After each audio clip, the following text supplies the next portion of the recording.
Hello friends. Regulating act 1773 के बाद जो मुख्य एक्ट आया वो था Pitt's India act. Pitt's India act जो था रेगुलेटिंग एक्ट के दोषों को दूर करने के लिए इसको पारित किया गया था। ओके, हम नीचे देखेंगे कि रेगुलेटिंग एक्ट में कुछ दोष था, जैसा कि मैंने पहले भी बताया था कि एक गवर्नर जनरल और उसके परिषद में 4 सदस्य थे और गवर्नर जनरल की स्थिति खराब थी, अर्थात अगर ये परिषद चाहे किसी बिल को रोकने के लिए तो वो रोक सकता था। अर्थात बहुत सारे दोषों को दूर करने के लिए ये पिट्स इंडिया एक्ट आया। पिट्स इंडिया एक्ट को पिट्स इंडिया एक्ट इसीलिए कहते हैं क्योंकि तत्कालीन प्रधानमंत्री, ब्रिटिश प्रधानमंत्री जो थे पिट्स द यंगर, उन्होंने इसे संसद में प्रस्तुत किया था, इसीलिए इसे पिट्स इंडिया एक्ट 1784 कहते हैं। तथा इसे 1784 में ब्रिटिश संसद ने इसे पारित किया था। अब इसके प्रमुख उपबंध क्या थे इसको देखते हैं।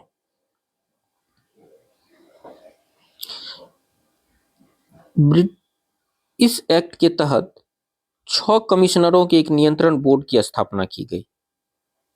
ओके, जिसे भारत में ब्रिटिश अधिकृत क्षेत्र का पूरा अधिकार दिया गया। इसे बोर्ड ऑफ कंट्रोल के नाम से जाना जाता है। पहले हमने देखा कि कोर्ट ऑफ डायरेक्टर होते थे तथा हमने यह भी देखा था कि 500 पाउंड के बदले 1000 पाउंड वाले लोगों को उसके चयन के लिए अधिकार दिया गया था। तो अब हमने देखा कि कोर्ट ऑफ डायरेक्टर को पिट्स इंडिया एक्ट ने पूरी तरह से नियंत्रण के लिए खत्म कर दिया गया और एक नियंत्रण बोर्ड की स्थापना की गई। 6 मेंबर नियंत्रण बोर्ड अर्थात बोर्ड ऑफ कंट्रोल की स्थापना की गई और इसके सदस्यों की नियुक्ति जो थे ब्रिटेन के सम्राट द्वारा की जाती थी। पहले हमने देखा था कि कोर्ट ऑफ डायरेक्टर की नियुक्ति का अधिकार किसके पास था? कंपनी के पास था। लेकिन पिट्स इंडिया एक्ट के द्वारा क्या किया? बोर्ड ऑफ कंट्रोल, जो कि एक नियंत्रण बोर्ड की स्थापना की गई थी और जिसको भारत में ब्रिटिश अधिकृत क्षेत्र पर पूरा अधिकार दिया गया था, उसकी नियुक्ति ब्रिटेन के सम्राट के द्वारा की जाती थी। अर्थात सम्राट का अब और ज्यादा कंट्रोल भारत के प्रशासन पर होने लगा था।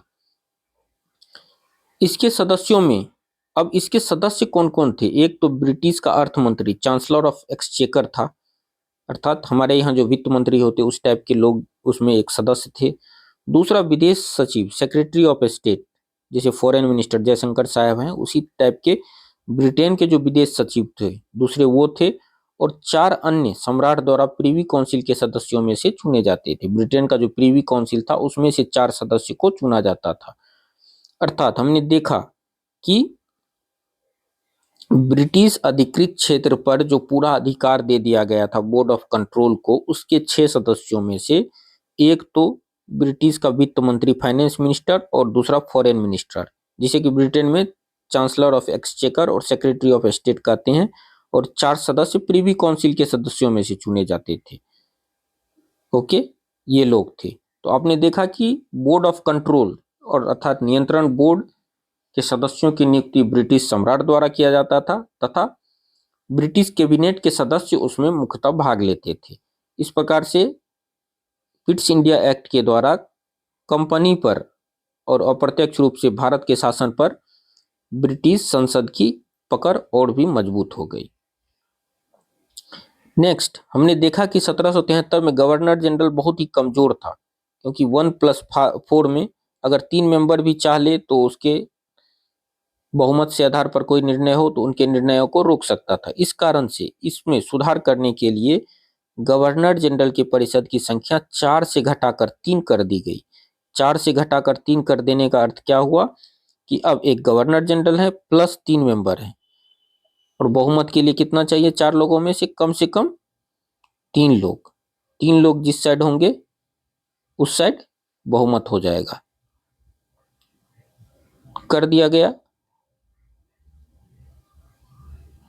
और गवर्नर को अगर वीटो पावर हो 1+3 में, तो जब तक गवर्नर नहीं चाहे तो कोई भी बिल पास नहीं हो सकता। इस प्रकार से गवर्नर की स्थिति मजबूत हो गई 4 से घटाकर 3 करने पर। और इन तीनों में से एक मुख्य सेनापति, कमांडर इन चीफ को दे दिया गया। और इसके अलावा और मजबूत करने के लिए आपको बता दें, 3 में से एक जो है कमांडर इन चीफ को दे दिया गया, जो कि गवर्नर जनरल की अनुमति से इसकी नियुक्ति होती थी। इस तरह से गवर्नर जनरल को बहुत ही शक्तिशाली बना दिया गया। बम्बई तथा मद्रास के गवर्नर पूर्ण रूप से गवर्नर जनरल के अधीन कर दिए गए। हमने 1773 में देखा था कि कुछ मामलों में बंगाल के गवर्नर जनरल को बंगाल के गवर्नर को मद्रास और बम्बई के गवर्नर के अधीक्षण का अधिकार था, लेकिन पिट्स इंडिया एक्ट के द्वारा बम्बई और मद्रास के गवर्नर को पूर्ण रूप से गवर्नर जनरल के अधीन कर दिया गया। तो आपने देखा कि बंगाल के गवर्नर की स्थिति को मजबूत किया गया और केंद्रीयकरण की एक तरह से भी शुरुआत हो गई। भारत में कंपनी के अधिकृत प्रदेश को पहली बार नाम ब्रिटिश अधिकृत भारतीय प्रदेश दिया गया, अर्थात पहली बार भारत में जो कंपनी के अधिकृत प्रदेश थे उसको ब्रिटिश अधिकृत भारतीय प्रदेश कहा गया। बम्बई तथा मद्रास के गवर्नर की सहायता के लिए 3-3 सदस्यीय परिषद का गठन किया गया। जैसे बंगाल में भी गवर्नर के परिषद में 3 सदस्य थे, इसी टाइप से मद्रास और बॉम्बे में भी गवर्नर की सहायता के लिए 3-3 सदस्यीय परिषद का गठन किया गया। देशी राजाओं से युद्ध तथा संधि से पहले गवर्नर जनरल को कंपनी के डायरेक्टर से स्वीकृति लेना अनिवार्य था।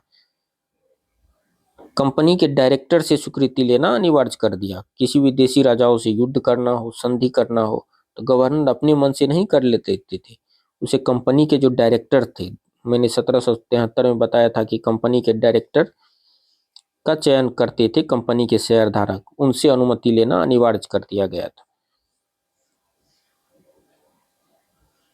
नेक्स्ट है, अब भारत में अंग्रेज अधिकारियों पर मुकदमा चलाने के लिए इंग्लैंड में एक न्यायालय की स्थापना की गई। ओके, तो हमने देखा कि पहले सुप्रीम कोर्ट की स्थापना की गई थी, लेकिन इस अधिनियम के द्वारा एक कोर्ट, इंग्लैंड में भी एक कोर्ट की स्थापना की गई। भारत में जो अंग्रेज अधिकारी है उस पर अगर कोई मुकदमा चलाना हो तो इंग्लैंड में भी एक कोर्ट स्पेशली इसके लिए बना दिया गया था। जैसा कि अभी हम लेते हैं MP MLA कोर्ट बना देता है फास्ट ट्रैक के लिए, उसी टाइप का ये प्रावधान था। कंपनी के डायरेक्टरों की एक गुप्त सभा बनाई गई। कंपनी के जो डायरेक्टर थे उसकी एक गुप्त सभा बनाई गई तथा गुप्त सभा बनाई गई जो कंपनी के अधिकार या सभी संचालक मंडल को आदेश जो था वो भारत को भेजती थी। कंपनी के डायरेक्टर तो ब्रिटेन में बैठे हुए थे, उनकी एक गुप्त सभा बनाई गई तथा उनके सभी आदेश को वो भारत भेजती थी। संचालक मंडल द्वारा तैयार किए जाने वाले पत्र व आदेश बोर्ड के सम्मुख रखे जाते थे। संचालक मंडल जो पत्र और आदेश था वो सभी नियंत्रण बोर्ड के सम्मुख रखे जाते थे। संचालक मंडल को भारत से प्राप्त होने वाले पत्रों पर भी नियंत्रण बोर्ड के सम्मुख रखना आवश्यक था। नियंत्रण बोर्ड इसमें कोई तब्दीली नहीं कर सकता था।